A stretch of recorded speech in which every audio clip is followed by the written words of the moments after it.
স্বর্ণ ব্যবসায়ী স্বপন কামিল্লা খুনের ফাইল কি ফের খুলতে চলেছে?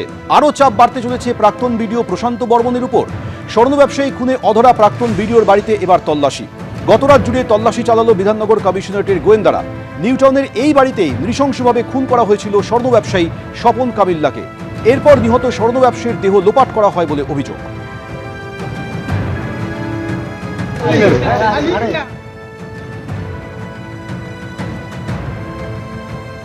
আমরা এই মুহূর্তে যেই বাড়ির সামনে রয়েছি এটাই প্রশান্ত বর্মন প্রাক্তন বিডিও তার নিউটাউনের বাড়ি।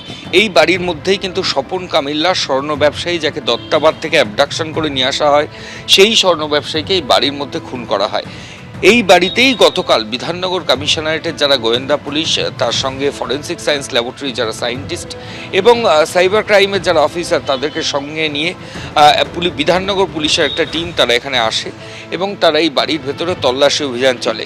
গতকাল বেশ কিছুটা সময় ধরে পুলিশ আধিকারিকরা এখানে ছিলেন এবং এসে বাড়ির মধ্যে তারা তল্লাশি অভিযান করে যান। স্বপন কামিল্লা খুনের ঘটনায় প্রশান্ত বর্মন কিন্তু মূল অভিযুক্ত। বারাসাত আদালতে এমনটাই পুলিশের তরফ থেকে, বিধাননগর পুলিশের তরফ থেকে জানানো হয়েছিল।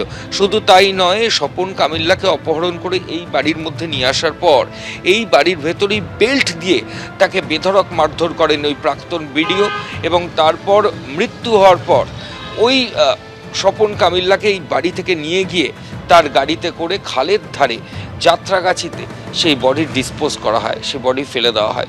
পরবর্তী ক্ষেত্রে ফ্লাইট ধরে বিডিও এবং তার অ্যাসোসিয়েটরা এখান থেকে চলে যান।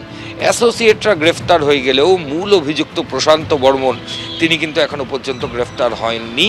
সেই জায়গায় কিছুদিন আগে ট্রাফিক আইন লঙ্ঘন করে মত্ত অবস্থায় তাকে পুলিশ আধিকারিকরা গ্রেফতার করলেও পরের দিনই তার জামিন হয়ে যায়। এবার খুনের ঘটনায়, সেই খুনের ঘটনা স্বপন কামিল্লা খুনের ঘটনায় বিডিওর বাড়িতেই কিন্তু পুলিশ আধিকারিকদের তল্লাশি অভিযান হলো। বেশ কিছু গুরুত্বপূর্ণ জিনিস বাড়ি থেকে বাজেয়াপ্ত হয়েছে বলেই পুলিশ সূত্রে খবর। ক্যামেরায় সন্দীপ পালের সঙ্গে ময়ূক ঠাকুর চক্রবর্তী, এবিপি আনন্দ, নিউটাউন। এবার কি খুলতে চলেছে বরুণ বিশ্বাস ফাইলস? শুটিয়ার নিহত প্রতিবাদী শিক্ষকের বাড়িতে গেলেন সিআইডি আধিকারিকরা। বরুণ বিশ্বাসের দিদির সঙ্গে তারা কথা বললেন। বিচার চেয়ে আগেই মুখ্যমন্ত্রীর দ্বারস্থ হয়েছে বরুণ বিশ্বাসের পরিবার। 2012-র 5ই জুলাই বরুণ বিশ্বাসকে গুলি করে খুন করা হয়। কলকাতার মিত্র ইনস্টিটিউশনের শিক্ষক ছিলেন বরুণ বিশ্বাস। 14 বছর পার হয়ে গেছে। বিচার চায় বরুণ বিশ্বাসের পরিবার।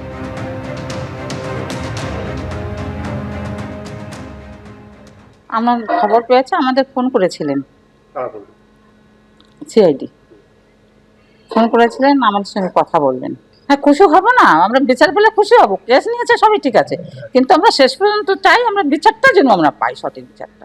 আমরা পুনঃতদন্ত চেয়েছি, সেটা মাননীয় মুখ্যমন্ত্রী উনি গ্রহণ করেছেন এবং আমাদের কথা দিয়েছেন। সমাজের জন্য যে প্রতিবাদ করে গেল, তার জীবনটাই তারা কেড়ে নিল, তাদের পথের কাটা হয়ে দাঁড়িয়েছিল। তাকে কর্মকাণ্ড, তোলাবাজ, এই ধর্ষণ খুন তারা করতে পারবে না। তাই জ্যোতিপ্রিয় মল্লিক তার পথের কাটা সরিয়ে দিতে একদম মাস্টার প্ল্যান করে আমার ভাইটাকে পৃথিবী থেকে সরিয়ে দিল। আজকে সিআইডির তরফ থেকে এসে মাননীয় মুখ্যমন্ত্রী যার কাছে আমরা আবেদন করেছিলাম, উনি সত্যি সহৃদয়ভাবে খুব প্রম্পট অ্যাকশান, এত কুইক অ্যাকশান, আমরা কৃতজ্ঞ মাননীয় মুখ্যমন্ত্রীর কাছে। তো যেহেতু উনি অর্ডারটা দিয়েছেন, সেই হিসেবে আজকে সিআইডি এসছে। সেইটা তখনকার সরকার সিআইডিকে যেভাবে পরিচালনা করেছিল, এখন সরকার পরিবর্তন হয়েছে, এখন দেখা যাক পরিবর্তনের সরকার। আমরা অনেকটা আশাবাদী। বিগত 14 বছর তো সেভাবে কিছুই পাইনি।